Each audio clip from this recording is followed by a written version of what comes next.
Hi everyone, welcome to Vision Institute and I welcome you all to our YouTube channel. Welcome to Daily Dose of Vocabulary based on the Hindu editorials, and like every day I'm again here with top 10 vocabulary words based on the Hindu editorial. So let's see what is our motivational line for today. So for today our motivational line is there is nothing in a caterpillar that tells you it's going to be a butterfly. So ये थोड़ा हटके वाला motivational line है आज. What does it mean? So, yes, so let's first understand the meaning of this sentence. There is nothing in a caterpillar that tells you it's going to be a butterfly. तो अगर इसको हिंदी में समझना चाहे तो इसका मीनिंग है कि कैटरपिलर को देख के क्या आप समझ सकते हो कि ये एक बटरफ्लाई बनने वाला है? कभी ये नहीं समझ सकते हम लोग. मतलब caterpillar and butterfly there is no match, right? लेकिन ये तो एक सच्चाई है, ये हमें एक्सेप्ट करना पड़ेगा कि कैटरपिलर कैटरपिलर से ही बटरफ्लाई बनता है, राइट? तो मतलब इतना डरावना एक इंसेक्ट कैटरपिलर, उससे बनता है इतना मीठा सा सुंदर सा एक butterfly, right? So but we can't understand by seeing the caterpillar that it is going to be a butterfly. तो अगर इससे हमें कोई सीख लेना हो तो क्या ले सकते हैं कि कोई भी चीज़ अगर आपको मिलने वाला है, ऐसा ज़रूरी नहीं है कि आप इसको देख के समझ जाओगे कि या फिर ये देख के आपको ये फील आएगा कि इसमें अगर मैं जाऊं या मैं ये ट्राई करूं तो मैं सक्सेसफुल हो जाऊंगा. नो. तो ये देख किस कोई भी चीज़ देखकर आपको कुछ समझ में नहीं आने वाला कि इसमें सक्सेस मिलेगा या नहीं मिलेगा. So you will have to keep trying, right? अगर आप किसी में किसी किसी किसी चीज़ के अंदर जाओगे, उसको ट्राई करोगे, तब आपको जाके समझ में आएगा कि इसमें आपको सक्सेस मिल सकता है या नहीं, ये आप कर सकते हो या नहीं, right?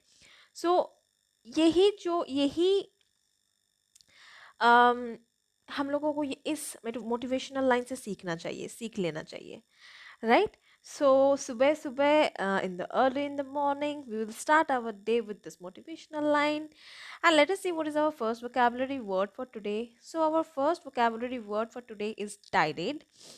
Tirade is a noun. Okay, tirade एक noun है. Tirade is a noun which means in Hindi निंदा भाषण, or you can say in English a long angry speech of criticism or accusation. And synonyms can be diatribe, invective, polemic, denunciation. Antonyms can be compliment, praise.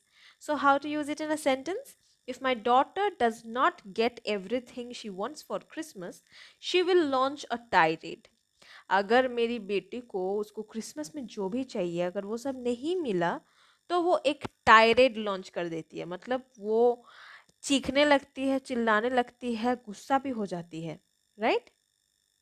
Our next vocabulary word for today is distraught. Distraught again is an adjective जिसका meaning होता है बेपरवाह, और you can say in English distracted और absent minded.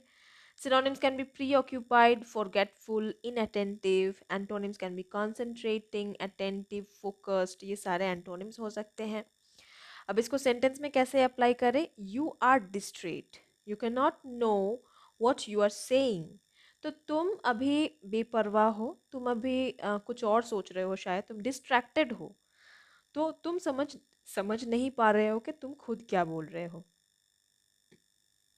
Our next vocabulary word for today is graft. Graft is a noun which means in Hindi भ्रष्टाचार, right? In English you can say bribery, मतलब घूस लेना, and other corrupt practices. बहुत से corruption related corrupt practices used to secure illicit advantage or gains in politics.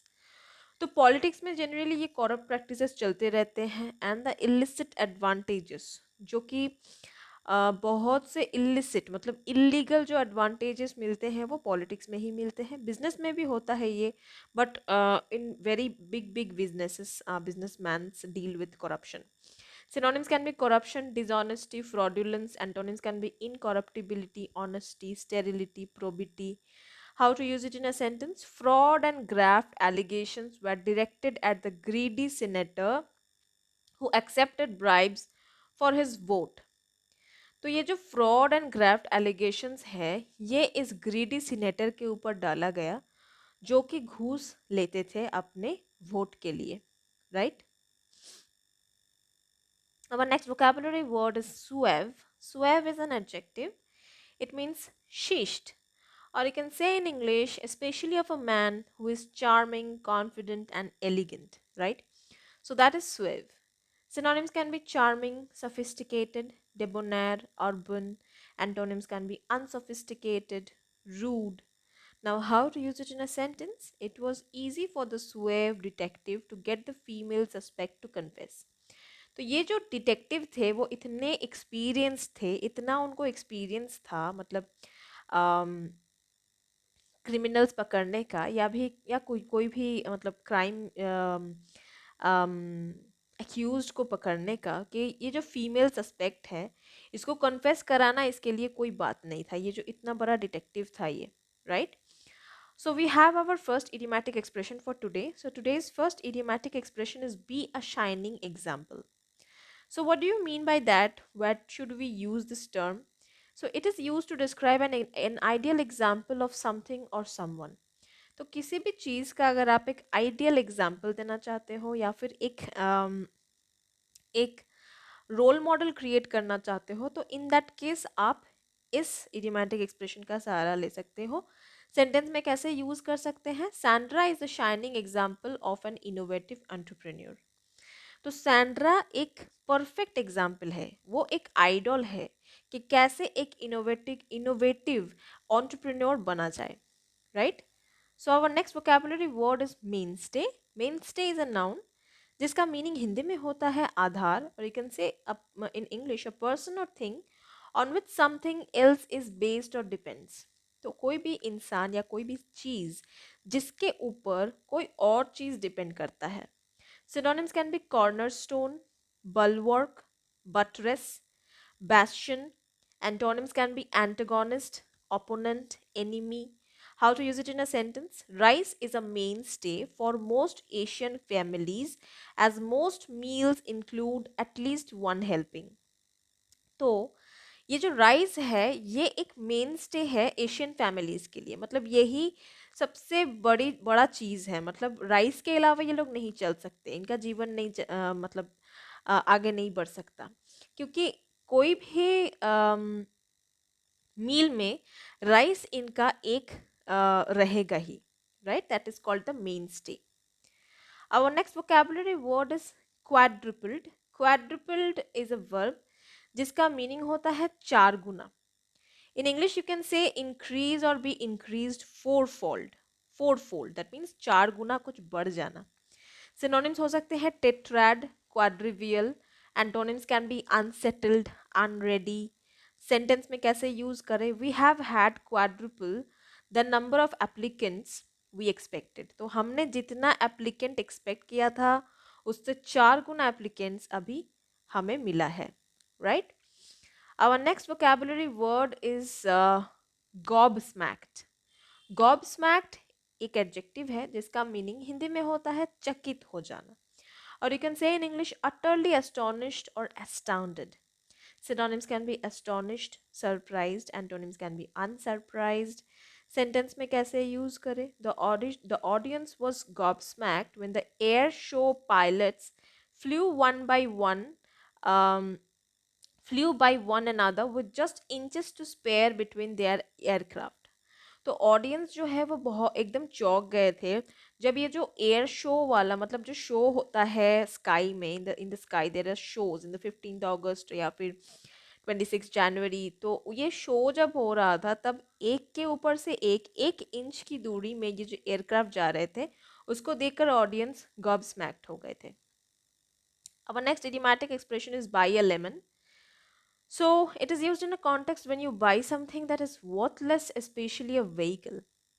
तो अगर आपने एक व्हीकल खरीदा है, सोच लीजिए एक बाइक या फिर कोई कार जो कि यूजलेस है, वर्थलेस है, मतलब बिल्कुल आपका पैसा जो है वेस्ट हो गया, right? So in that case आप इस बाय अ लेमन को यूज़ कर सकते हैं, इस इडियोमैटिक एक्सप्रेशन को यूज़ कर सकते हैं. Like in how to use it in a sentence, Sandra got tempted with the offer and purchased a newly launched vehicle, but I think she bought a lemon. तो Sandra tempted हो गई थी, मतलब सारे advertisements को देखकर, ये मतलब नया ये जो लॉन्च हो रहा है व्हीकल, इसको देखकर वो टेम्प्टेड हो गई थी, मतलब वो टेम्प्टेड हो गई थी, मतलब वो बहुत मतलब मुग्ध हो गई थी और उसने वो खरीद लिया। लेकिन मुझे लगता है कि उसने एक वर्थलेस चीज़ खरीदा है। Our next vocabulary word is scarce. Scarce एक एडजेक्टिव है जिसका मीनिंग हिंदी में होता है दुर्लभ, दुर्लभ चीज़। In English you can say deficient in quantity और number compared with the demand, जिसका डिमांड बहुत ज़्यादा है लेकिन मिलता वो बहुत कम है। That is when a thing becomes scarce. Synonyms can be rare, scant, antonyms can be abundant, plentiful. How to use it in a sentence? Fresh food is so scarce that prices have rocketed. तो fresh खाना इतना scarce हो चुका है आज के दिन में, इतना रेयर हो चुका है कि मतलब फ्रेश फूड, फ्रेश खाना का जो मतलब प्राइसेस है वो रॉकेट की तरह बढ़ चुका है, मतलब इतना ज़्यादा हो चुका है। Our next vocabulary word is bestow. Bestow is a verb जिसका मीनिंग हिंदी में होता है सम्मान देना, और in English you can say to give something as an honor or present. Synonyms can be award, grant, antonyms can be take, deny. How to use it in a sentence? In a special ceremony, the college will bestow an honorary degree to the student who died while on duty as a police officer. तो एक special ceremony में college एक honorary degree देगा एक student को जो कि as a police officer अपना ड्यूटी करते वक्त वो उसका डेथ हो गया था। So that is Bairstow, that means सम्मान देना। Our next vocabulary word is eponymous. Eponymous is an adjective जिसका मीनिंग हिंदी में होता है नाम स्रोत, or you can say a title or name that is derived from another name.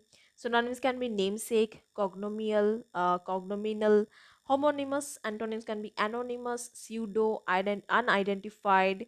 How to use it in a sentence? The singer's first album was eponymous and carried her name as the record title.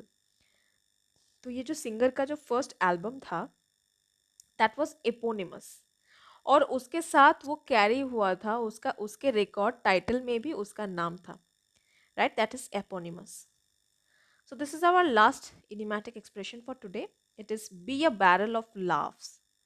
So what do you mean by that? Something that is entertaining or laughable or enjoyable, that is called a barrel of laughs. How to use it in a sentence? This movie is a real barrel of laughs.